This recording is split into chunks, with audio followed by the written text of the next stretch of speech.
Saviez-vous qu'il y a aujourd'hui plus de 26 millions de réfugiés dans le monde, chacun avec une histoire unique? Derrière ces chiffres impressionnants se cachent des vies, des familles et des parcours souvent oubliés. Dans cette vidéo, nous allons aller au-delà des statistiques pour découvrir les histoires personnelles qui se cachent derrière ces chiffres. Parce que les réfugiés ne sont pas de simples nombres, mais des êtres humains. Le monde parle souvent des réfugiés en chiffres. Mais derrière chaque statistique, il y a une personne avec une histoire, une famille et une vie laissée derrière elle. Le déplacement forcé est l'un des défis les plus difficiles.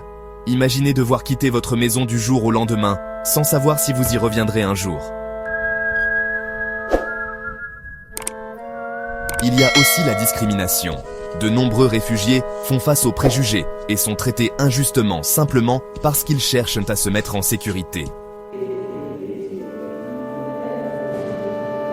Et puis, il y a la quête de sécurité et d'acceptation. S'adapter à une nouvelle culture, apprendre une nouvelle langue et reconstruire une vie est un combat quotidien.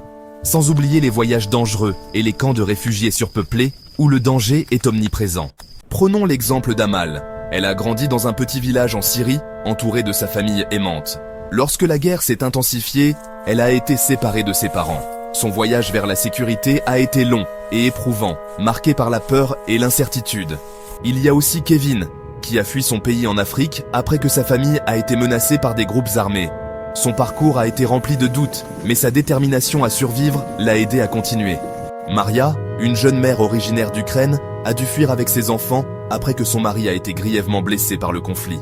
Son histoire est un symbole de courage et de résilience. Enfin, Ali a traversé des déserts et des montagnes, affrontant de nombreux obstacles dans l'espoir de trouver une vie plus sûre.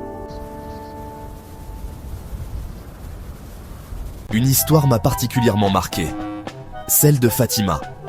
Elle n'avait que 10 ans lorsque son village a été attaqué. Séparée de sa famille, elle marchait seule, des larmes coulant sur son visage. Mais ce qui m'a le plus touché, c'est sa force intérieure. Malgré tout ce qu'elle avait vécu, Fatima n'a jamais perdu espoir. Cet espoir, fragile mais puissant, est une lumière dans les moments les plus sombres. Son histoire, comme tant d'autres, nous rappelle l'extraordinaire courage et la résilience des réfugiés. En prenant du recul, une chose devient claire. Les réfugiés sont bien plus que des chiffres. Ce sont des personnes avec des rêves, des espoirs et des peurs. Reconnaître leur humanité, c'est faire preuve de compassion et d'empathie. Prenons un moment pour vraiment considérer les vies qui se cachent derrière les statistiques. Si ces histoires vous ont touché, partagez vos réflexions en commentaire. Et si vous souhaitez aller plus loin, regardez